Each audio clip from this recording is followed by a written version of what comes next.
Kentucky lawmakers want to provide incentives for more home construction in the Bluegrass. Senate Bill 9 was filed on Monday. The legislation could be a tool for local governments to negotiate with developers by creating development district partnerships. Those partnerships would allow big infrastructure expenses and neighborhood projects to be paid over time to reduce upfront costs. It also allows local governments to negotiate housing incentive payments with developers based on a portion of property tax revenues. Our guest this morning, Senator Mills, explained the details in a media conference this week. There are a handful of developers that, money is not an issue, but a lot of developers actually have got to do the calculus of, I'm putting X amount in, how quick am I going to get that back? Is this worth me doing this project? I think this money is going to push them over the edge to say, yeah, this is a good project now if I can get some help with infrastructure. The proposals are built off the General Assembly's Housing Task Force that has spent 2 years researching solutions to the state's 200,000 housing unit shortage. So, Senator Neal, I'll start the conversation with you here. What do you think of this GOP housing proposal being brought by our guest today? What do you think it will do to help in your district? Well, I think it's a good start. It offers flexibility. It gives capacity where it's needed. And that's exactly what it is. It removes barriers that are now pushing back against the need for more housing. And we all know there's a big housing shortage across Kentucky, and we need to address that. So I think this is a good start. Senator Mills, this is a combined legislation from last year. What kept it moving then? We almost got it over the finish line, and we just needed a few tweaks. But we continued. We renewed the task force in year 2, and the thing we kept on hearing was developers are sitting out because they can't.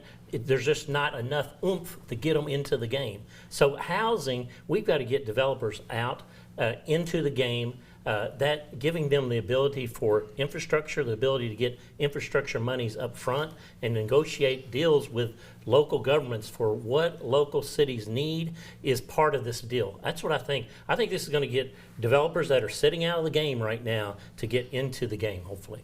Now, whenever we're talking about development district partnerships, they're not the sexiest issue to bring for television, but this is the priority housing bill. So what is it that makes this the best solution that can be offered by our lawmakers, and how many more housing adjacent bills may we see this year? Yeah, because the cost of developing, putting in infrastructure, whether it's water lines, whether it's streets, that's what's keeping land from being developed. We feel like if we can help developers get past that upfront cost, that more homes will be developed. And in my community, 15, 20 new houses is a big deal. It may be in Louisville and Lexington, it's going to be a development of 50 or 100. But just getting developers back in the game after the pandemic, after several setbacks, I think this is going to push them into the game. Senator Neal, Democrats have also, raised that there needs to be a lot of help, to get renters into, home ownership of their own. Do you think that these measures will help in that regard? Well, with respect to this, I'm not sure how this plays out, but there are other things that we can do, and one of the things is to adequately fund and appropriately fund the Affordable Housing Trust Fund, and I think that's going to be a big deal. I don't think we've ever stepped up fully with respect to that, but that's a tool we can use, and I think it would help. What do you think of that, Senator? Well, housing is kind of a continuum. If you allow people to move out from rental places to own their own home, to have equity in something, you free up a rental unit. So hopefully this is going to be a continuum where people are moving up and but we've got to have availability of homes. Right now, there just aren't a lot of homes on the market. And then, of course, affordability is the big buzzword here. These upfront monies will hopefully make the house more affordable to where they're not as expensive. So we're trying to have a full thought on housing. Government isn't the answer to everything, but we're just trying to inch developers into the game again, and I think you're going to see some results over time. Yeah, we got to start somewhere, and like I mentioned, this is not going to be the only piece of housing-related legislation that moves forward. Yeah. Wondering if y'all have been paying attention to what's going on in the House. Today, they passed House Bill 333 that would allow faith-based organizations to build small-scale affordable housing up to 24 units on property that was owned prior to this year. Any thoughts on that particular bill whenever it comes to the Senate?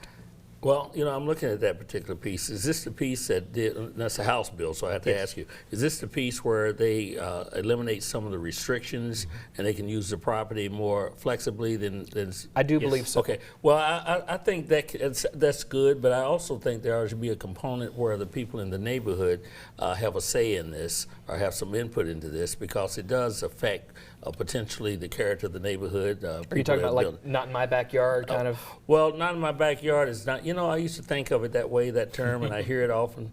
But the fact of the matter is, my neighborhood association, by the way, called me in one day and they talked to me, and I finally understood exactly where they were coming from. They said, hey, we spend time, we invest in building a community here, and we want that community and the character of that community to be maintained at least reasonably. And of course, you got to balance that against the needs and the ability to increase housing, because we know there's a shortage. So I think everybody's got a stake in this, and they ought to have some interest in it, and they ought to be at that table, and that's what I would encourage. 333 was, one of the proposals that we saw come out of the task force. Senator Mills, how soon will you see it in the Senate? Probably fairly soon. When we start hearing House bills, I think we'll talk about that. That bill and several others coming from the House talk about regulatory reform. The other thing we heard from the task force is that government needs to get out of the way. But there's government is a backstop, but we also sometimes can get in the way and slow development down. And when you slow development down, time is money in the developing business and the house building business. So we need to be very cognizant of that. I think you'll see several bills coming over from the House that are trying to make how developers and how builders deal with government a quicker, more smoother process. And looking forward to taking a closer look at those whenever they make it. Yes, sir.